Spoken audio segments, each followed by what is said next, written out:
দর্শক, এবারে ঈদের নিত্যপণ্য বাজারের খবর জানাতে পাবনা এবং নড়াইল থেকে যুক্ত হচ্ছেন আমাদের সহকর্মীরা। শুরুতে চলে যাচ্ছি পাবনাতে, সেখানে রয়েছেন শাহিন রহমান। শাহিন। শাকিল, আসলে পাবনার ঈদের নিত্যপণ্যের বাজার দরের খবর যদি আমি বলি, আসলে গত কয়েক বছরের তুলনায় বলা যায় এবছর ঈদের নিত্যপণ্যের বাজার দর মানে কিছুটা হলেও বেশ স্বস্তিতে রয়েছে বলে জানিয়েছেন সাধারণ ক্রেতারা। এবং বাজারে যারা এসেছেন তাদের সঙ্গে আমরা কথা বলেছি এবং বাজার দর যাচাই করেছি, বিক্রেতাদের সঙ্গে কথা বলেছি। তারাও বলছেন যে আসলে দু একটি পণ্য ছাড়া প্রায় সবগুলো পণ্যের দাম কিন্তু সহনীয় পর্যায়ে রয়েছে। আমি এই মুহূর্তে দাঁড়িয়ে রয়েছে একটি বাজারে।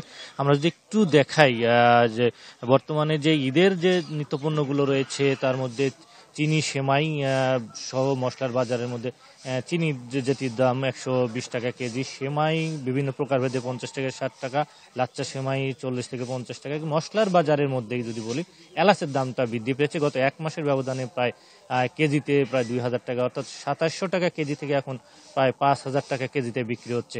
এছাড়া জিরা 600 থেকে 650 টাকা কেজিতে। বোতলজাত সোয়াবিন, যেটি তেলের সংকট ছিল, সেটি থেকে কিন্তু এখন অনেকটাই কিন্তু বের হয়ে এসেছে এবং সরবরাহ বৃদ্ধি পাওয়ায় সেটি কিন্তু দাম বেশ কিছুটা কমেছে। এখন 175 টাকা কেজিতে বিক্রি হচ্ছে।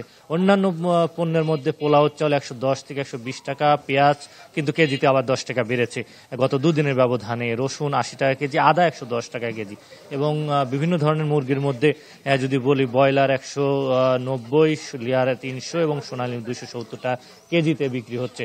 তো সব মিলিয়ে আমরা যেটি দেখেছি যে ঈদের যে নিত্যপণ্যের বাজার রয়েছে সেটিতে কিন্তু এবছর অনেকটাই স্বস্তি বিরাজ করছে এখন পর্যন্ত বলা যায়। এটি সাধারণ ক্রেতা এবং বিক্রেতাদের সঙ্গে কথা বলে আমরা কিন্তু সেটি জানতে পেরেছি। তো সব মিলিয়ে বলা যায় যে এবছর আসলে পাবনার মানুষরা ঈদের নিত্যপণ্যের বাজারে বেশ স্বস্তি অনুভব করছেন। শাহিন, ধন্যবাদ আপনাকে। এবার চলে যাব নড়াইলে, সেখানে রয়েছেন সাইফুল ইসলাম তুহিন। তুহিন, সেখানকার কি অবস্থা?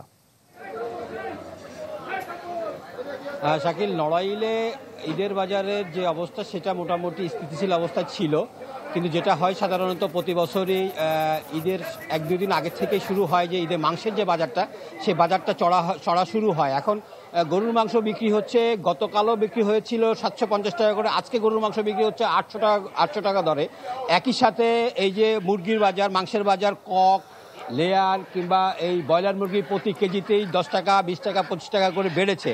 এটা আসলে মূলত এটা স্থানীয় যে পাইকার আছে, পাইকারদের এক ধরনের মানে কারসাজি। তারা মনে করেন যে ঈদের আগে এটা বাড়ালে ক্রেতারা সেটা সাধারণত গ্রহণ করে। ক্রেতারাও মনে করে যে এক ধরনের এই ধরনের বাড়বে আর কি। এইটার কারণে মাংসের বাজারটা চড়া। এছাড়া সেমাই বা এই যে সেমাই উপকরণ যেগুলো আছে, দুধ, এগুলোর দাম মোটামুটি ঠিকই আছে। দাম বেড়েছে কিছুটা হলো কিশমিশ কেজিতে 50 টাকা বেড়ে 650 টাকা কেজিতে বিক্রি হচ্ছে। আর কাঁচা বাজারে যেটা আমরা দেখি যে ঈদের সময় যেটা লাগে বেগুন, যে বেগুনটা কিছুটা হলেও দাম বাড়েছে, 10 টাকা কেজিতে বেড়েছে। কিন্তু শশার দামটা 50-60 টাকা শশা, সেটা হয়েছে এখন প্রায় 100 টাকা করে। বাজারের নিয়ন্ত্রণ মোটামুটি ছিল, কিন্তু এই মুহূর্তে যেহেতু বাজারে কোনো নিয়ন্ত্রণ নাই, মানে ভোক্তা অধিকার বা অন্যরা এখন আর বাজারে ঘুরছেন না, যে কারণে ক্রেতারা একটু বেশি দামে কিনতে হচ্ছে। কিন্তু ঈদের অন্যান্য বাজার মোটামুটি স্থিতিশীল আছে, মাংসের বাজারটা একটু বাড়তি।